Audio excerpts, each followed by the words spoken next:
Finance is a unique place to work in an organization because you have the opportunity to see the whole business, so the whole value chain of procuring goods, producing it, transporting, selling it, marketing it to consumers.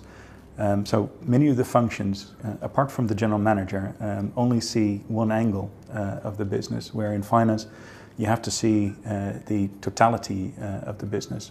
And I think that, so you need to be a generalist, first of all, to work in finance. You need to have an interest for business and also an interest in what's happening outside and understand how that impacts our operation as a business.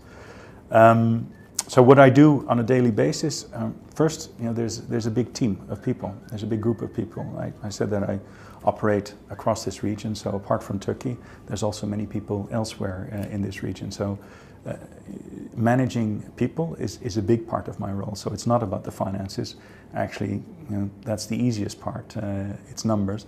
People is the more complicated part, and not because people are complicated, but you want the right people on the roles, and you also want people to develop in the right way. So there's a lot of time that we spent on developing people and making sure that we have the right team in the business to support the business. And of course, finance is responsible for managing risks. It's the financial risks, but also operational risks, and understanding where we have risk and ensuring that we have the right processes and controls in place, so it doesn't become a problem for the business. And the business looks at finance and says, okay, we want you at the table, but you need to make sure that we're not going to have any problems. So I think that's already the starting point for finance, to make sure that we safeguard the business from things that could negatively impact our performance. And then a big part is also just guiding the business, understanding, as I said, we need to be the people who understand the complete value chain. And if we have impacts on the currency, what does it mean in terms of our buying strategies? What does it mean in terms of our selling strategies?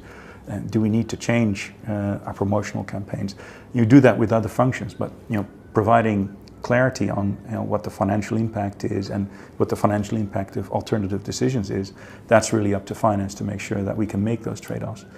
And then it's also about the strategy of the business. That could be where do we invest for manufacturing? Where do we invest in our portfolio? Do we do acquisitions or disposals? So that comes down to the finance function to manage. That doesn't happen on a daily basis, but it is also a core responsibility. And maybe where we're most feared for in finance is that we set the targets of the business, and there's always a trade-off that needs to be made. So we have something that we need to deliver as a business, and you have to make choices then where in the organization you're going to ask for profit or ask for growth, what budgets you allocate, how much you're going to spend on advertising. So that also comes down to finance to be sort of the referee in the business to make the choices that we then live with during the year and drive performance.